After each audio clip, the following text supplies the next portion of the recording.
वराह अवतार की कहानी वैकुंठ धाम से शुरू होती है, जहां भगवान विष्णु निवास करते हैं। एक दिन चार कुमार सनक, सनंदन, सनातन, सनत कुमार ब्रह्मा के मानसपुत्र थे और वे महान ऋषि थे, सदा बाल स्वरूप धारण करने वाले और भगवत भक्ति में लीन थे। ये चारों कुमार धर्मशास्त्र और अध्यात्म के विशेषज्ञ थे। उन्होंने वैराग्य और भक्ति का मार्ग अपनाया और पूरे ब्रह्मांड में ज्ञान का प्रसार किया। ये चारों कुमार वैकुंठ के द्वार पर आए। वह भगवान विष्णु के दर्शन करना चाहते थे, लेकिन वैकुंठ के द्वारपाल जय और विजय ने घमंडी होकर उन्हें प्रवेश करने से मना कर दिया। अतः क्रोधित कुमारों ने उन्हें शाप दिया, आप मृत्युलोक में जन्म लेंगे और जन्म और मृत्यु के चक्र में फंस जाएंगे। जय और विजय दुखी हुए और क्षमा की भीख मांगी, लेकिन श्राप पूर्ववत नहीं किया जा सका।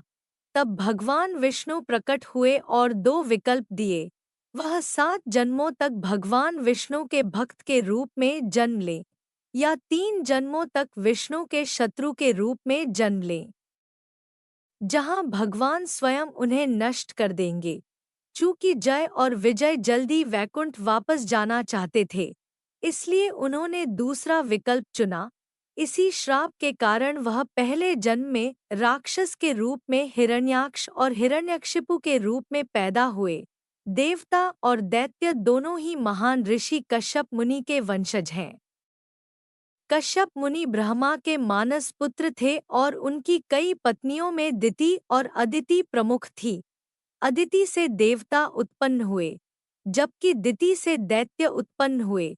एक दिन दिति ने इच्छा व्यक्त की कि उसके बच्चे दैत्यगण में सबसे शक्तिशाली और अजेय बने।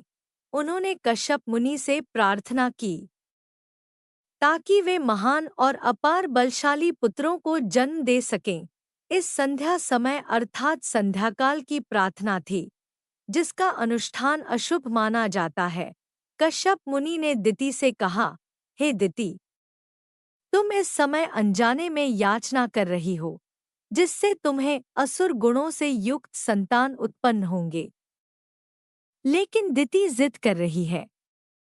कश्यप मुनि ने दिति को आशीर्वाद दिया, लेकिन एक भविष्यवाणी की, तेरे पुत्र पराक्रमी होंगे, परंतु वे अधर्म के मार्ग में चलेंगे। काफी समय के बाद दिति ने 2 अत्यंत शक्तिशाली पुत्रों को जन्म दिया। हिरण्याक्ष, जो एक शक्तिशाली और योद्धा असुर बन गया। हिरण्यकशिपु, जिसे अमर होने की प्रबल इच्छा थी और भगवान विष्णु से गहरी नफरत थी। ये दोनों दिग्गज भौतिक संपदा, शक्ति और अहंकार से परिपूर्ण थे। उनका जन्मजात स्वभाव देवताओं और धर्म के शत्रु के रूप में विकसित होना था। उसमें अहंकार, हिंसा और अनुचित वासना जैसे राक्षसी गुण थे। हिरण्याक्ष अत्यंत क्रूर, युद्धप्रिय तथा अस्त्र शस्त्र विद्या में निपुण था। हिरण्यकशिपु बुद्धि में बहुत प्रतिभाशाली था और उन्होंने देवताओं को हराने के लिए प्रलोभन और तपस्या का सहारा लिया। एक दिन उसने निश्चय कर लिया कि वह संपूर्ण ब्रह्मांड पर अपना साम्राज्य स्थापित करेगा। उसे पता चला कि ब्रह्माजी से मिला वरदान उसे अमर बना सकता है। हिरण्याक्ष ने अति विप्रलंबा तपस्या प्रारंभ कर दी। वह हजारों वर्षों तक दृढ़ रहकर कठिन योगाभ्यास और उपवास करते रहे। उन्होंने कठोर तपस्या की, तभी से संपूर्ण ब्रह्मांड की शांति भंग हो गई। देवता भयभीत हो गए, क्योंकि तपस्या पूरी होने पर दैत्य को अपार शक्ति प्राप्त हो जाएगी। हिरण्याक्ष की तपस्या के प्रभाव से तीनों लोक कांपने लगे। आसमान में सूर्य की किरणें काले बादल में बदल गईं। भूमि पर गर्मी का प्रकोप बढ़ने लगा। भगवान विष्णु देख रहे थे कि उनका प्रिय ब्रह्मांड अब एक बड़ी बुराई का शिकार हो जाएगा। हजारों वर्षों के बाद हिरण्याक्ष की कठोर तपस्या से ब्रह्माजी प्रसन्न हुए। वह स्वर्गलोक से उतरे और हिरण्याक्ष के सामने प्रकट हुए। ब्रह्मा ने कहा, हे हिरण्याक्ष, मैं तुम्हारी तपस्या से प्रसन्न हूँ। वर मांगो। हिरण्याक्ष ने एक असाधारण वरदान मांगने का निश्चय किया। हिरण्याक्ष ने वरदान मांगा कि हे ब्रह्मा, कोई देवता, मनुष्य या जानवर मुझे नहीं मार सकता।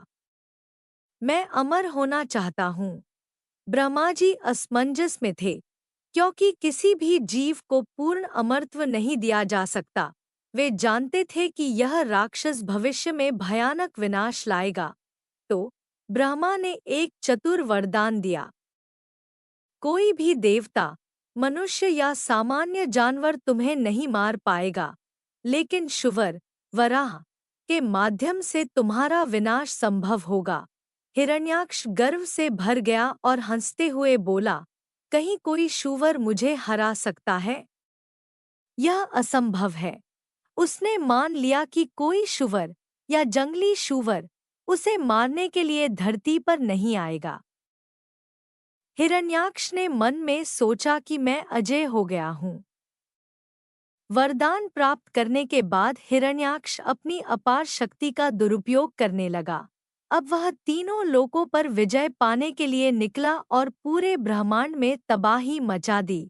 हिरण्याक्ष ने स्वर्ग लोक पर आक्रमण किया और इंद्र को पराजित कर देवताओं को भगा दिया। देवता और ऋषिमुनि सुरक्षा के लिए विष्णु के पास पहुँचे। हिरण्याक्ष ने धरती माता को उखाड़ दिया और गर्भोदक समुद्र में ले गया। इससे संपूर्ण पृथ्वी अंधकारमय हो गई और सभी प्राणियों पर विपत्ति आ गई। देवताओं और ऋषियों ने भगवान विष्णु से प्रार्थना की। जब संपूर्ण ब्रह्मांड अंधकार में डूबा हुआ था, तब विष्णु ने वराह रूप धारण किया। वराह अवतार का वर्णन, विश्व जितना विशाल पिंड। वराह रूप इतना विशाल था कि वह संपूर्ण ब्रह्मांड को ढक सकता था। स्वर्णिम कांति, उनका शरीर सूर्य के समान दैदीप्यमान था। दीप्तिमान दांत, उनके सुअर जैसे दांत अलौकिक चमक से चमकते थे। उनकी दहाड़ पूरे ब्रह्मांड में गूंज उठी, जिससे देवता और दैत्य चौंक गए। भगवान विष्णु का वराह अवतार भूमि देवी को खोजने के लिए समुद्र में उठा। उसने अपनी शक्तिशाली तलवार जैसी छड़ी से पानी को विभाजित कर दिया। सभी समुद्री जीव झुकने लगे। उन्होंने धरती माता को अपने कंधों पर उठाना शुरू कर दिया। हिरण्याक्ष ने वैकुंठ जाने का फैसला किया और भगवान विष्णु से ललकारने लगा। जब उसने पृथ्वी माता को वराह अवतार में देखा तो हिरण्याक्ष हंसा और उपहास किया, हे जंगली जानवर, तुम पृथ्वी को लेकर कहाँ भाग रहे हो? तुम मेरा भोजन हो। महायुद्ध शुरू हो गया है। हिरण्याक्ष ने विशाल गदा से आक्रमण किया, लेकिन वराह ने उसे रोक दिया।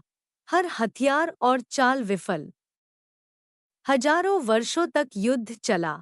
अंततः भगवान विष्णु ने अपनी लाठी से हिरण्याक्ष को जमीन पर गिरा दिया।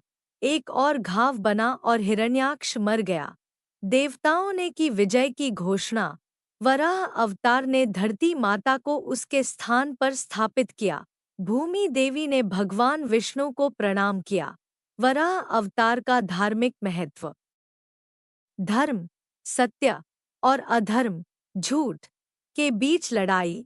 हिरण्याक्ष अहंकार और अंधकार का प्रतीक था। वराह अवतार सत्य और संतुलन का प्रतीक था। प्रकृति एवं पर्यावरण की सुरक्षा। जब देवी भूमि पर दुष्ट आत्माएं आक्रमण करती हैं, तो भगवान विष्णु उनकी सहायता करते हैं। भगवान विष्णु सदैव जगत के अधिपति हैं। युग युग में भगवान विष्णु धर्म और सत्य की रक्षा के लिए अवतार लेते हैं।